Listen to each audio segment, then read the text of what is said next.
What's going on, everyone? Russell Westbrook. There's many speculations and rumors about what the Lakers are exactly going to do with Westbrook. Right now, reports are going around that the Lakers plan on keeping Westbrook. But a lot of that is very likely just kind of like a power play, power move to kind of keep things in order at this time, because Westbrook hasn't opted into his contract. So at this point, they can't really do anything with him. They can't trade him. They can't even keep him on the team. I mean, he's not a part of the team until he actually opts in.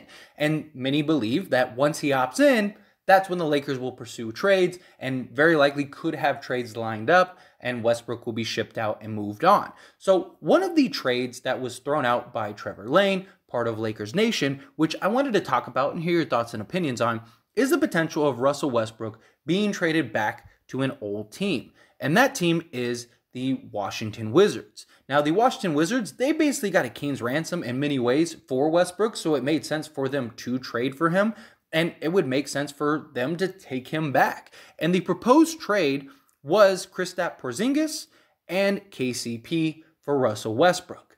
And right then and there, I mean, it's an interesting trade. It is two significant pieces for a Russell Westbrook. It is a team that very likely would take Westbrook back on.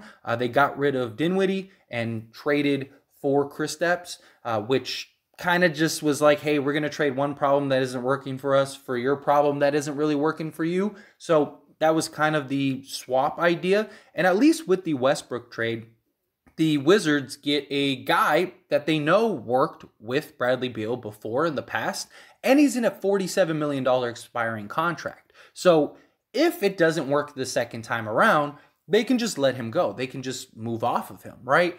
And the Lakers, they're getting back KCP, who knows and understands his role, has won a championship with the Lakers and LeBron and AD. Kristaps Porzingis is very interesting, right? And then obviously there may be, some picks or maybe another player or something along those lines. But the proposed trade was essentially a first, Westbrook, and then these two players, Kristaps and KCP. Now, Westbrook, again, makes a ton of sense for the Washington Wizards. They know that he can be successful on their team with Bradley Beal. Now they have more pieces than they did before, right? It was kind of just Westbrook and Beal before, but now, they have Kuzma and guys that they can really sort of utilize Westbrook better. And so right then and there, it's a win for the Wizards. They got a king's ransom. They're giving back one of those pieces, and they're getting back a contract that they, don't really need, that has a lot of question marks. And it's not like Kristaps was so great for the Wizards that it's like, oh, we can't trade him. We can't lose that loss. Like I said, it was basically like Dinwiddie's not working for us, and we need something else, right? So maybe Kristaps, we trade one problem for another problem. And that was kind of where they were at. And Beal, for all intent and purposes, plans on staying as far as we know, but that could change. That could change tomorrow. And at least you go get Westbrook. You can kind of maybe have him buy into like, hey, we're getting rid of these contracts. We're taking on an expiring $47 million contract. It's a guy you've played with. It's a guy you know that you work well with. It's a guy that the two of you led a team to the playoffs. This team is better now than it was then. And so, make it work. If it doesn't, then we can just let Westbrook go. If it does work, then maybe you re-sign Westbrook on a smaller deal, right? I mean, if let's say it does work really well and they are a legit playoff team, and maybe you can go get another piece, and Westbrook may be willing to take, like, say, a $15 million deal for, 4 years or whatever to get that extra money on the back end, a longer contract, some stability, because he's just been moved all over the place so regularly. And the Wizards can maybe get Westbrook, keep Beal, and maybe go get another guy that complements the two of them. And now you have like a legit team. I mean, if the two of them were good enough to get into the playoffs, if you can go get another, mid-tier star or something along those lines with the extra money you're going to have, then maybe you can be a contender. I'm not saying it will happen. I'm not saying that it's likely to happen. I'm not saying that Westbrook will be that same guy he was in Washington, but he was really good for the Washington Wizards. And him and Beal sort of figured it out and made it work. And they made that great run leading to the playoffs, which led into the playoffs. And I mean, it didn't work out once they got there, but at least they were able to get there. And they were a pretty solid team that now has more pieces and more things to work with to potentially be even better. And then from the Lakers standpoint, getting a guy in Kristaps Porzingis who is incredibly injury prone And it doesn't help that AD is incredibly injury prone. But the idea is they complement each other a lot, right? You could have Kristaps play the 5, play the 4, and alternate. You can have them sort of spell each other to where, one's playing at one time, one's playing at the other time, and you're not really losing that. If Kristaps can sort of return to form and be that 25-point-a-game guy, then LeBron's in a good spot. LeBron's got 2 bigs that he can use to sort of utilize and create shots and set up. And I think it would be very, very beneficial potentially for the Lakers if Kristaps can stay healthy and he can kind of be that guy. He wouldn't be the number 1 option now. Now he'd be the 3rd option. So they don't need him necessarily to go get 30 a night. They'd be fine with him getting, 15 to 20 a game. If he can consistently do that, knock down threes, spread the floor, open up the paint for guys, I think it could be a beneficial acquisition. And then on top of that, the idea is hopefully if, one needs to sit out, the other can play. If AD needs to take a night off, you still have Kristaps who can play the center or power forward position. If he needs to take a night off, AD can come in. And even during games, you can alternate the 2. And I just think that it gives you the size. It puts you back into the situation in which the Lakers won the championship recently, right? Running the bigs. They were a big team. It was a team that had multiple guys that could do multiple things. And Kristaps is a guy that can shoot from the outside. He can block shots. He's not the greatest defender ever, but he's serviceable enough. And you have these twin towers essentially down low that could really sort of help establish and anchor your defense. And, maybe you can get a piece or 2 to kind of guard the perimeter. You have Austin Reeves. So, you could run LeBron, Austin Reeves, KCP, and then have Kristaps and AD. That's a pretty solid team. I don't know if that's a contender. I think it ultimately comes down to a healthy AD, a healthy LeBron, and a healthy Kristaps, which is easier said than done, right? But the 3 of them would work way better than Westbrook worked with AD and LeBron. And again, it's a big body. It's a guy that can do multiple things. It's a guy that if it does work out, then you might be in a really great position. And then KCP, he's a guy that can guard multiple positions. He's a 3-and-D guy, which the Lakers really need. The Lakers really lacked. He's a guy that knows his role immediately coming in because he's already played with these guys and has already won a championship with these guys. So there is no question about fit or role or whatever. You can have him come off the bench. You can have him start. Like I said, you could do, have a starting 5 of KCP, Reeves, or even Stanley Johnson. Go KCP, Stanley Johnson, LeBron. You have Kristaps, and then you have Anthony Davis. Again, that's a pretty solid starting 5. You got size, you got lengths, you got defensive guys on the wings, but you also have, 2 big men down low that are basically the trees that teams have to go by. I don't think it's the worst trade in the world if you're the Lakers.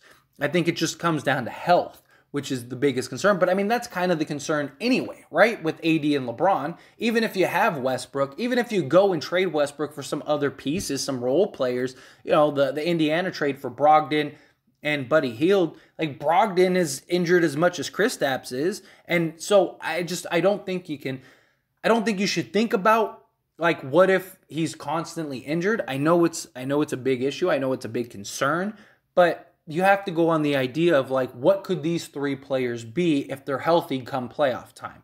And I think those 3 with Kristaps, AD, and LeBron, I think come playoff time, if they're all healthy, that's a scary team. I don't think anyone wants to face them. Now, obviously, teams like Golden State and stuff like that may be a challenge because now you have AD and you have Kristaps who can't really spread the floor. But, I just think that it kind of goes back to when the Lakers won the title. It goes back to having those big bodies, having that center, having that power forward. AD can guard guys on the perimeter. He's skilled enough. He's smart enough. He's a well enough defender. You have 2 bigs that can basically knock it down from anywhere on the floor. I know AD didn't have a great shooting year, but hopefully he can at least get to what he was 2 years ago, where, he was at least respectable. He was consistent. He was a guy that you had to, go out and defend. You couldn't just leave him wide open. If he can get back to that, Kristaps can knock down some shots. I think you really spread the floor. It opens the paint for LeBron. LeBron can get to the lane. You still have, say, Kendrick Nunn. You can get Kendrick Nunn is a guy that can get to the hoop, things like that. You just really spread the floor. Now, it's kind of funny if you had Kristaps and AD, you can make the argument that the team might be better with Westbrook because you have two bigs that could spread the floor, drive and kick, that kind of thing. But I just think that this is about as good of a trade for both sides as it gets. Personally, I just think that it's the Wizards win because the Wizards basically got a king's ransom for Westbrook, and now they're taking Westbrook back with some incentive, and Westbrook worked for them. Westbrook made a ton of sense for the Wizards, and it would make a ton of sense to have him back to kind of run, especially with the expiring contract. I mean, this contract expires, so if it doesn't work again, or like let's say you're just like, I don't really want Westbrook, or say he isn't willing to take a significant pay cut, let's say he wants another max contract, you let him walk, and now you have $47 million to put with, to hopefully go get another star or maybe a couple quality pieces to put around Beal. And maybe you have like a solid team. You have a solid contending team. And then for the Lakers, I mean, you know, what deal is really that much better that is realistic that they could get? I mean, you could argue Brogdon and Buddy Hield. But again, Brogdon is injured all the time. Like that's a big concern for him. Buddy Hield doesn't play any defense. Like sometimes he doesn't even try or seem to care to play defense. Yeah, he's a knockdown three-point shooter, but the Lakers' issue wasn't scoring so much last year as it was stopping the other team. And I think at least Kristaps next to AD gives you size, and it gives you an advantage against most teams. Now, neither of them really play big. Neither of them are really that big, you know, low body type guy. They're both kind of more finesse. But still, I mean, you can interchange them in the 4 and 5. You can do different matchups. You know, you can even, if Dwight comes back, you can have Dwight Howard run in the center position to body up with, you know, the Jokic and the Embiids of the world. And then you have AD and you have Kristaps. You know, they can play the power forward spot, things like that. I just think you have a lot of options. But as always, this is a discussion, so I want to hear from you. Let me know your thoughts down in the comments below. What do you think about this potential trade? Do you think, yeah, it sounds great, I think it could work? Or do you think, nah, like, it doesn't make any sense? You know, why would the Wizards take them back on? Which, I mean, I did explain, but that seems to be a consensus. Whenever I mention a Westbrook trade, I always seem to get comments where it's like, why would they do that? And it's like, it's not so much the player, but the expiring contract. And realistically, the Wizards aren't contending next year anyway with Kristaps. So it's like you're probably a better team with Westbrook over Kristaps. So I think that that's a huge benefit because Beal and Westbrook have already proven that they can work together and be successful.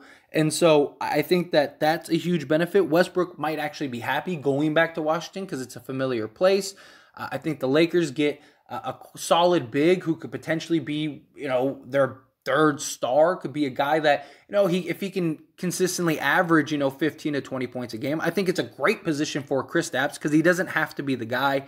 He doesn't have to be the guy that has to hit all the big shots or, you know, average 30 a game for his team to win and stuff like that, especially with his injury history and stuff. He can be the third option, maybe second option on some nights. And I just think it's a huge benefit for him. You get KCP, which the Lakers clearly desperately needed last year. And so I think it's a win-win all around. I really do. I actually personally like the trade. But, you know, what is your thoughts and opinions?